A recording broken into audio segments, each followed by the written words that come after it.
Today, President Trump heads to Michigan, focusing on the economy, with polls showing Americans worried about jobs and affordability. Trump will tour a factory that produces Ford trucks. Ford is ramping up that manufacturing and also going to be hiring more American workers at this facility thanks to President Trump's policy. The president also teasing a deal with Microsoft to help lower utility bills, which have been rising across the country in part because of energy-hungry artificial intelligence data centers. Trump posting the big technology companies who build them must pay their own way.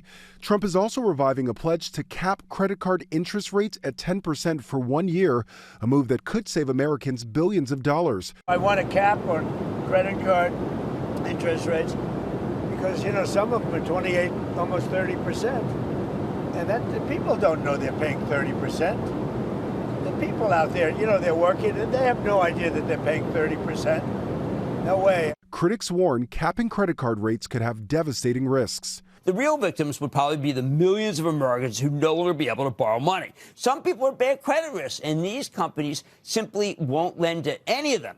Bank and credit card stocks falling on the news Monday, but there could be bipartisan support for Trump's proposal. Either we politely nibble around the edges of change, or we throw ourselves into the fight. Senator Elizabeth Warren says she spoke with Trump. Warren saying Congress can pass legislation to cap credit card rates if he will actually fight for it. Consumers also grappling with inflation.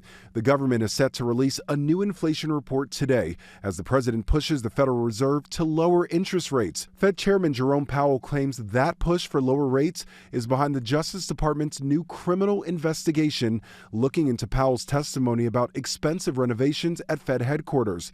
One top Republican senator calls the investigation into the independent Federal Reserve amateur hour. I've said repeatedly, I very seldom disagree with the president, but I've disagreed with bad advice he's been given. But U.S. Attorney Jeanine Pirro says the Fed ignored requests for information about cost overruns, necessitating the use of legal process, which is not a threat.